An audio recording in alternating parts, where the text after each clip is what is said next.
पुढीलपैकी प्रत्येक अपूर्णांकाशी सममूल्य असलेला आणि छेद 18 असणारा अपूर्णांक मिळवा.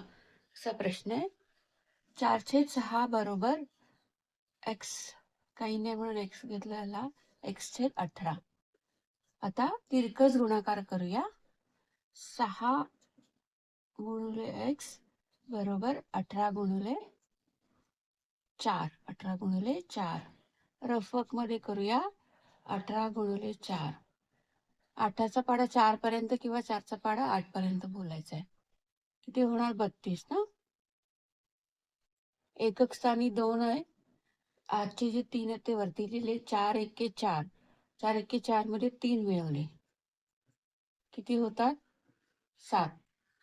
72 उत्तर आलं. म्हणून उत्तर आलं 72. 6x हा वरचा जो आहे तो अजून आपल्याला सॉल्व्ह करायचे, सोडवायचं ते. x बरोबर 72/6. आता रफक मध्ये करूया. 6 भागिले 72. 6 एके 6. 7 मधून 6 गेले, 1 उरला. वरचा 2 आहे तो खाली घेतला. 6 दुने 12. ठीक आहे. 6 एके 6. 6 बारी 72. x बरोबर 12. आता इथे किती येणार? 12. 4/6 बरोबर 12/18. आपलं उत्तर आहे 12. आता आपल्याला चेक करायचं की आपलं उत्तर बरोबर आहे की चुकीचं आहे ते.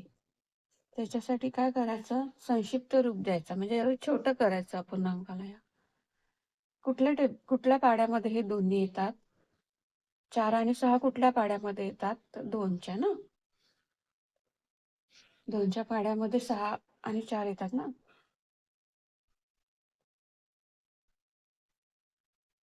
हे ना. 2. 6 कधी येणार? बेत्रिक 6 आहे ना. ठीक आहे. आता 2च्या पाड्यामध्ये 12 आणि 18 येतात का?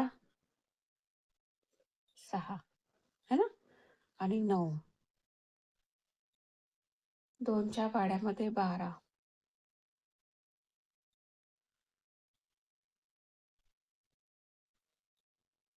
9 कधी येतात 2च्या पाड्यामध्ये?